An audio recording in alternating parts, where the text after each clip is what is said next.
Assalamualaikum warahmatullahi wabarakatuh.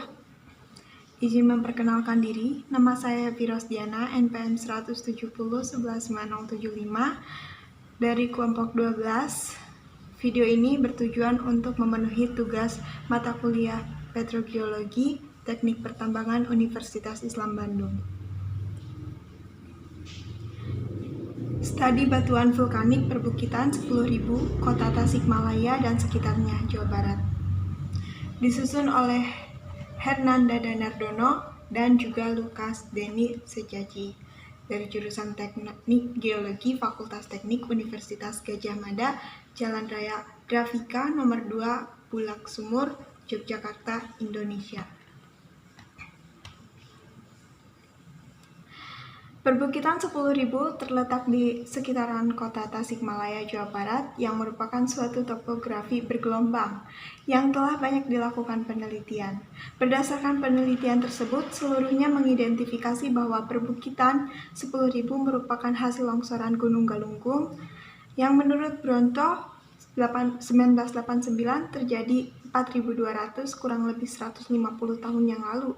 Namun berdasar data singkapan terbaru yang terdapat di lapangan karena aktivitas penambangan, terdapat singkatan batuan yang karakteristik batuannya berbeda dengan endapan longsoran yang terdiri dari debris avalanche deposit, sehingga penelitian batuan vulkanik perbukitan 10.000 ini menarik untuk dilakukan. Penelitian ini bermaksud untuk melakukan deskripsi dan studi batuan vulkanik perbukitan 10.000 secara lebih detail, sedangkan tujuannya adalah melakukan pemetaan batuan vulkanik perbukitan 10.000 berdasar pada asal batuannya. Berdasar maksud dan tujuan tersebut, hasil dari penelitian adalah peta geologi yang dibuat berdasarkan asal sumber materialnya, yang kemudian akan dibuat laporan secara sistematis. Berdasarkan pada pengumpulan data lapangan yang dibandingkan dengan dasar teori dan penelitian terdahulu, maka dirumuskan hipotesis, yaitu dua bagian. Yang pertama, tidak seluruh batuan vulkanik yang menyusun perbukitan 10.000 merupakan hasil longsoran Galunggung. Kedua, terdapat sumber erupsi di perbukitan 10.000 yang morfologinya sekarang sudah tidak terlihat lagi.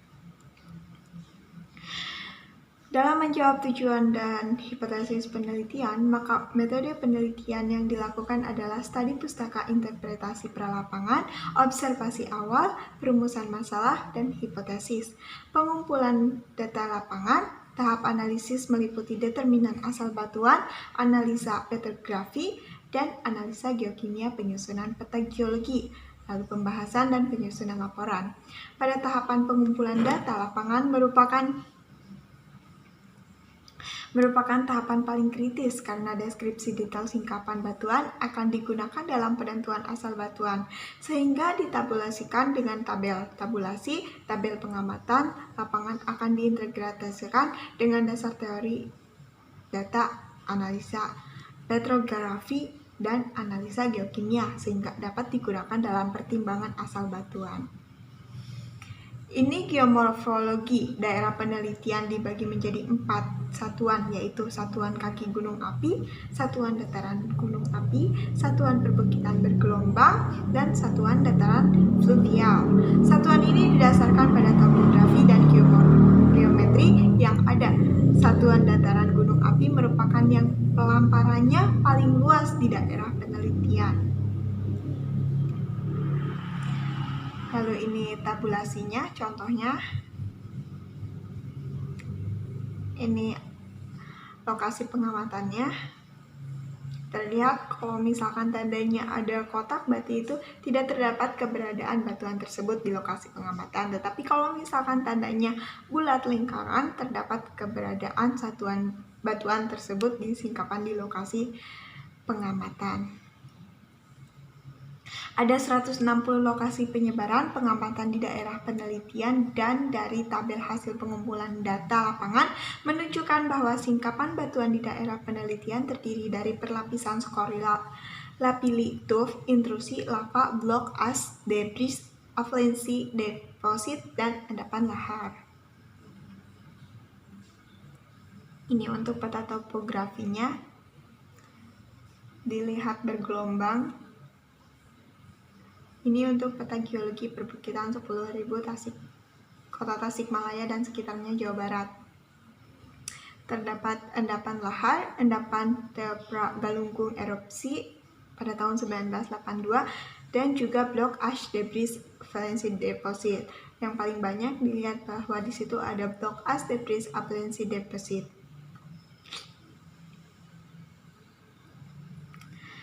Hasil kajian dan pembahasan berdasarkan pada tabel hasil pengumpulan data lapangan yang diintegrasikan dengan dasar teori dan penelitian terdahulu di tempat lain, maka dideterminasi asal batuannya. Hal ini mempertimbangkan kenampakan di lapangan antara lain. Yang pertama, keberadaan batuan koheren berupa intrusi dan lava. Intrusi di daerah penelitian yang memiliki kondisi segar struktur batuan yang masih terjaga, baik dan tidak mengalami fragmentasi kuat berupa jigsaw cracks dimungkinkan bukan berasal dari longsoran Galunggung, karena seharusnya memiliki fragmentasi dan kondisinya telah lapuk karena berumur tua. Yang kedua, keberadaan batuan fragmental berupa lapisan skoria lapilli tuff yang berlapis baik kondisinya masih segar dan tidak mengalami kehancuran struktur batuan. Pada dasar teori disebutkan bahwa batuan yang berukuran halus akan hancur akibat pergerakan batuan. Perlapisan skoria lapilli tuff tebal dan perlapisan baik dimungkinkan bukan berasal dari longsoran Galunggung. Selain itu, erupsi Galunggung pada tahun 1982-83 menghasilkan endapan piroklastik jatuhan yang tipis di daerah Kota Tasikmalaya. Yang ketiga, keberadaan struktur geologi berupa sesar dan kekar tektonik.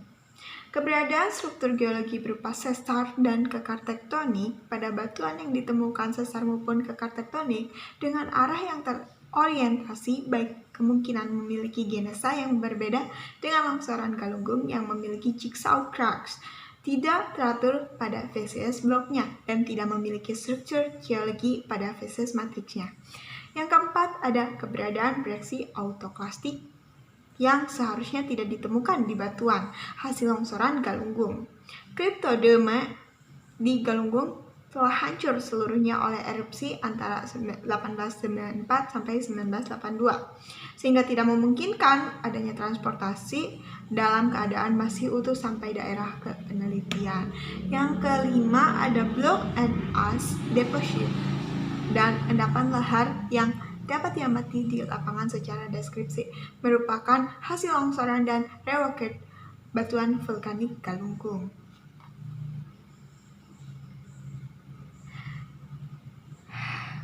Sampel batuan yang diduga intrusi tersebut dilakukan analisis petrografi dan dibandingkan dengan data petrografi penelitian terdahulu. Data geokimia dibandingkan dengan penelitian terdahulu melalui diagram plot. Lokasi pengamatan yang diduga intrusi tadi memanglah bukan berasal dari longsoran Galunggung. Kesimpulan dan saran.